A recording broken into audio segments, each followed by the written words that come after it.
जो लोग गोश्त तकसीम करना चाहते हैं उन्होंने क्या करती, गोश्त के 3 हिस्से करती। एक हिस्सा मेरे वास्ते, दूसरा हिस्सा बांटने के वास्ते, तीसरा हिस्सा खबाबा के वास्ते। मतलब 2 हिस्से इसके पेट में जाने का, खबाबा बोले तो भी इसके पेट में, इसके वास्ते बोले तो भी इसके पेट में। एक मेरे वास्ते का तो प्रेजेंट बिरयानी में पक जाना उस दिन, दूसरा हिस्सा खबाबा के वास्ते का तो फ्रिज में 1 महीने तक का सड़ा सड़ा को बास उठा देना उन्हें, तीसरा हिस्सा गरीबां के। ये 3 हिस्से करने का किसी हदीस में भी नहीं है, किसी हदीस में नहीं है। हाँ, बुखारी के एक हदीस में 3 हिस्से का जुमला है। वो क्या है? एक आदमी एक रास्ते से जा रहा था, बादलों से आवाज़ आई, अरे बादलों फलां के खेत को सैर कर दो। बादल जमा हुए, एक आदमी के खेत पर बरसे। उन्हें जाको आदमी पूछा, भाई तू क्या करता, तेरे खेत पर अल्लाह बारिशें बरसा रहा? उसने कहा, मेरे खेत का अनाज जब भी निकलता 3 हिस्से कर दो, एक हिस्सा मेरे वास्ते, दूसरा हिस्सा गरीबां के वास्ते, तीसरा हिस्सा आइंदा साल बीज बोने के वास्ते। वो 3 हिस्से लाको, ये 3 हिस्से में फिटिंग कर डाले लोग। कुर्बानी के गोश्त के 3 हिस्से, एक बड़ा बैल काटता उन्हें 200 किलो गोश्त निकलता, मरद जोरू 2 जने घर में रहने का। अब 200 किलो के 3 हिस्से तुम्हें करेंगे, 60 पर 6 किलो, 60.5 6 किलो निकलता। अब मरद जोरू का एक हिस्सा का 60 पर 6 किलो कहाँ खाएंगे उन्होंने गोश्त? ये नहीं है। 3 हिस्से में का एक हिस्सा इनोस निगलना करने का नहीं है। जत्ता ले सकती लीजिए, जत्ता गरीबों को बांटना है बांटिए।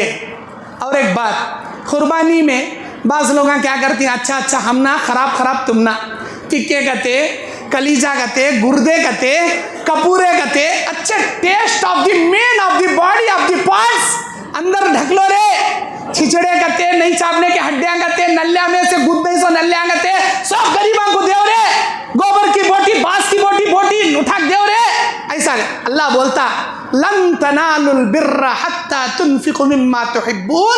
तुम नेकी को नहीं पहुंच सकते उस वक्त तक जब तक अल्लाह के राह में वो चीज़ दो जो तुम्हारे यहाँ महबूब है, मुकर्रब है। तुम्हें भी कलीजा खाओ जी, मैं ये नहीं बोल रहा पूरा कलीजा गरीबन देखो मुंह में खाली टिक्के रख ले बैठो, नहीं। तुम्हें भी कलीजा खाओ, गरीबन के हिस्से में भी कलीजा डालो। तुम्हें भी गुर्दा खाओ, गरीबन मौल साहब गुर्दा रहता सोच अत्ता। अब घर वाले भी खाओ, गरीबन को बांटोगे तो कितने टुकड़े करना? मतलब क्या कहते हो, जो अच्छा तुम्हें खाती वो दूसरे को भी दो, भले ही जर्रा दो लेकिन दो। और कुर्बानी में अल्लाह तबारक व तआला के नबी अलैहिस्सलाम बयान फरमाते हैं, अगर कोई तुम्हारे घर पर नॉन मुस्लिम भी सवाल करने आ जाए तो सवाल करने वाले को खाली मत भगाओ, खाली मत भेजो, मांगने वाले को दो। लेकिन जो कुर्बानी का गोश्त आप तकसीम करेंगे वो मुसलमानों का हक़ है। और ईद की नमाज पढ़कर आने के बाद अय्याम तशरीक़ के 13 ज़िलहिज्जा के मगरिब का सूरज डूबने तक आप कभी भी अपने बाल और नाखून निकाल सकते हैं। ईद के दिन ईद काटना का तो क्या भी नहीं। जिस तरह कुर्बानी 4 दिन है, बाल और नाखून के काटने का वक्त भी 4 दिन है। और इसी तरह अल्लाह के नबी सल्लल्लाहु अलैहि वसल्लम बयान फरमाते हैं कि बेशक अय्यामे यौमुन नहर, यौम अरफा 9 ज़िलहिज्जा का यौम अरफा के फजर की नमाज से 13 ज़िलहिज्जा की असर की नमाज तक, हर नमाज के बाद तकबीरात जोर से पढ़ना, अल्लाहु अकबर, ला इलाहा इल्लल्लाहु, अल्लाहु अकबर वलिल्लाहिल हम्द, अल्लाहु अकबर कबीरा वल्हम्दुलिल्लाहि कसीरा व सुब्हानल्लाहि बुकरतन व असीला। ये तस्बीहात आप अय्यामे अशरे ज़िलहिज्जा में यौमुन नहर 9 ज़िलहिज्जा के फजर से लेकर 13 ज़िलहिज्जा की असर की नमाज तक पढ़ना। और 1 दिन का रोज़ा रखना, यौम अरफा का 1 दिन का रोज़ा रखना।